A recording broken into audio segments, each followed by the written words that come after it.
Shalom, this is Levi Shore. Welcome back to Swing of Torah. So we're going to learn today more of the Rambam's 13 principles. We're going to learn about number 12, waiting for Moshiach every day. All right, so let's jump right in.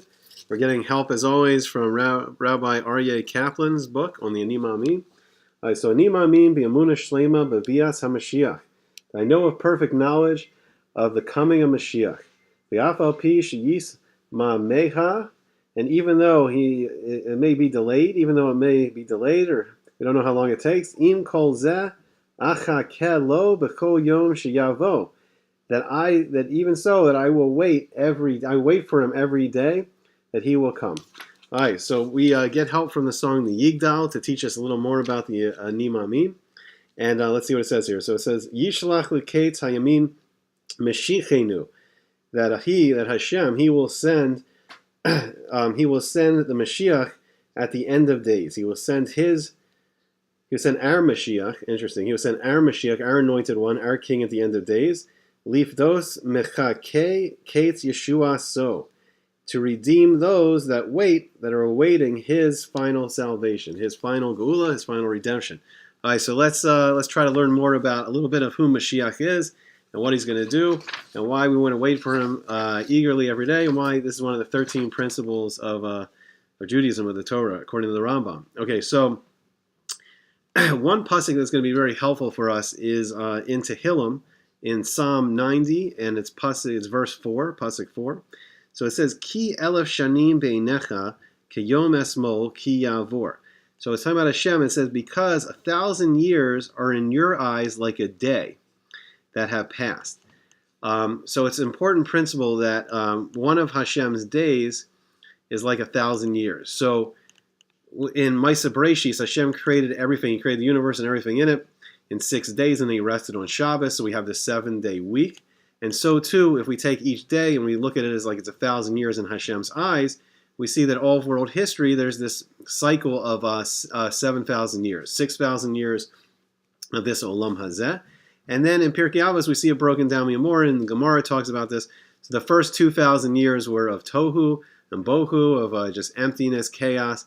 And the next 2,000 years, starting with Abraham Avinu, starting with Abraham, and going through Moshe and all the kings of Israel, that it's the 2,000 years of Torah, when we receive the Torah at Mount Sinai, and then as a nation, we have kings that are upholding the Torah. So we have this 2,000 years of Torah. And then the year 4000 of the Hebrew calendar, so it's now 5778. So in the year 4000 starts the age of Mashiach. And any time after 4000, Mashiach can come. And it's still, we see it's a lot of years later now. We're in 2017 years of the Roman exile. And we see if we take 5778 and subtract 4000, we see that it's been a long time since the very earliest date that Mashiach could come. And we haven't seen the coming Mashiach yet. So let's learn a little more about who this person is going to be. One other concept is important in Yeshaya, in the prophecy of Isaiah. He says in the 60th chapter, and it's pasuk 22, Kaf Beis, he says, Hakato nihiyeh la'elef, that the small one he will be to like for 1,000. The Hatzair Legoy Atzum, and the younger one, that he will be for a mighty nation. Ani Hashem be'ita achishena. So it's talking about the Jewish people. We're a small nation right now, and just as Yaakov was the younger son of Esav, who was the older son, so too the Roman Empire, which we've been in this Roman exile for 2017 years, heading into 2018 soon, that we are considered the younger one. Like, we are the younger nation. Like, we haven't come back into our power yet. We used to have the kings of Israel, and it's been way back in the ancient world. But the coming Mashiach will be the reestablishment of kings for the Jewish people. So the younger one, he will be like for 1,000. That means like very magnified. And then the younger one, so the small one, he will be for 1,000. He will be magnified. And the younger one, the Tzair, he will be a powerful nation. So Ani Hashem. So Hashem says, I am Hashem. So Hashem's promising us. He's the infinite being. He runs everything, that he's promising this will happen. So it says, when will happen? When will Mashiach come? Be'ita, in its time. And then he says, Achishena, I will hasten it. So what does that mean? It's going to happen in its time, but I will hurry it along. I'll hasten it. So we learn in the Gemara that Be'ita means that Hashem has a certain time called the Kates. This is the end of the period where we saw the beginning of the period is the year 4000 in the Hebrew calendar, and then there's going to be an end time, this Kate, this end, where Hashem's just going to bring it, no matter if we're worthy or not, maybe.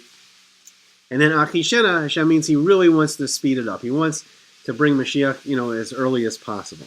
All right, so let's learn a little more about who Mashiach actually is.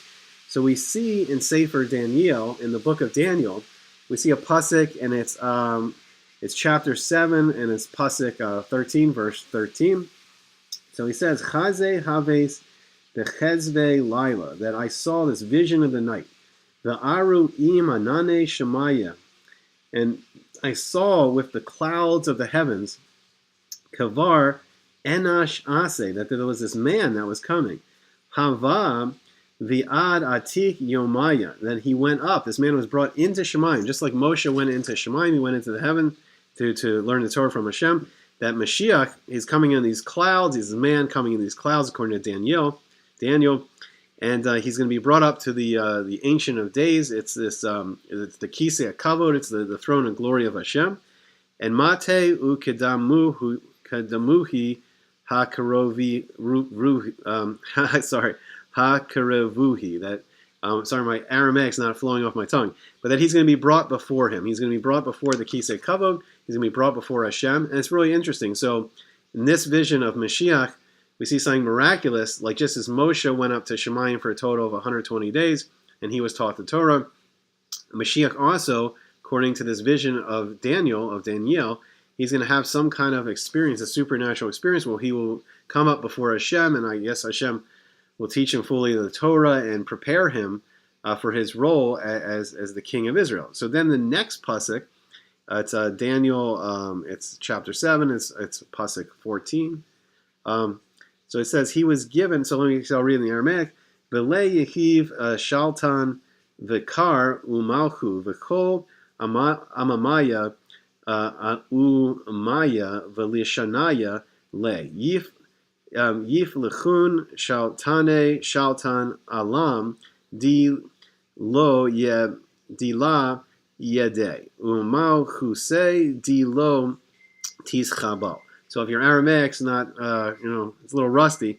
So what it says is he was given dominion, honor, kingship, so that all the peoples, the nations, and the languages would serve him. His dominion would be an everlasting dominion that would never pass, and his kingship would never be destroyed. So according to this vision that Daniel was given, that Mashiach is going to be brought up to Shemayim with some kind of clouds, and then he's going to be given whatever, filled with all the Torah and the knowledge that he needs. And then, he will establish a kingdom that will rule the whole world, that will bring this world, all the nations' world, into this messianic age, this age of peace, where there's no more war and there's no more fighting. And or there will be fighting, but this messianic age will lead everyone into Olam Haba, where eventually then the world will be like, then all fighting and war will be removed, all disease will be removed, and even death will be removed. So it's the Yemotza Mashiach, the days of Mashiach, this Messianic age, is a transition stage between Olam Hazeh, the world, this world, the way the world is now, and into this transition into Olam Haba, the world to come. All right, so then we see a different vision in Zechariah, in the prophet Zechariah. So he says, Gili me'od bat Zion, hari bas Yerushalayim. So hine malkech yavo lach. Tzaddik v'nosha hu ani v'rochev al chamor v'al ayir ben asonos. So this is interesting. So he says, rejoice greatly, O daughter of Zion. Shout for joy, O daughter of Yerushalayim, of Jerusalem. For behold, your king will come to you, righteous and virtuous is he, a humble man riding on a donkey upon a foal, a calf of she-donkeys. So this is Zechariah, it's chapter 9, it's pasuk 9, verse 9. So it's interesting, this is a very different vision here. This is now a vision of Mashiach that's more humble, and it's more in the physical world, and he's just a humble guy riding on a donkey. So then the next pasuk says, V'hir v'chikrati rechev me Ephraim v'sus me Yerushalayim. And I will put him onto this chariot from Ephraim, and a horse from Jerusalem, V'nikrasa keshet milchama, and he will draw the bow of war, V'diber shalom lagoyim. I guess he'll cut off the bow of war. He will eradicate war from the nations. V'diber shalom lagoyim, and he will speak peace to the nations. Umashlo mayim ad yam, and he will rule from sea to sea, from ocean until ocean. Uminachar ad afse aretz, and from the river, which could mean the Yarden, the Jordan, usually will mean the Euphrates River, until the ends of the earth. So whatever river we say, we can look at more in the Meforshim. So we see different visions. So it says in the Gemara, so we see very different, one's more the supernatural, this man's coming in the clouds, he's brought up to Shemaim, he's learning the Torah from Hashem, and he's given dominion all the world, and he's going to bring peace to the world. And then we see a more humble person riding on a donkey, and then he also is going to get dominion, he's going to eradicate war. Okay, so what is the job? Let's go quickly into the job that Mashiach's going to do. So one thing in our Metzorah is that there's actually two Mashiachs, or two lines of kings, and one is going to be the first one to come, according to our Metzorah tradition, is Mashiach ben Yosef. So he is the king, the anointed king, descended from Yosef through Joseph, through his son Ephraim. And we saw, some of the descendants already we've seen is Yeshua ben Nun, the leader who took over from Moses, and conquered Eretz Yisrael, conquered the land of Israel. And then the kings of the north, the kings of Israel. So we see Yeravam ben Nevat. Unfortunately, he wasn't a good king, and he led people astray. But he was the kings in the north, the kingdom of Yisrael, when it was split.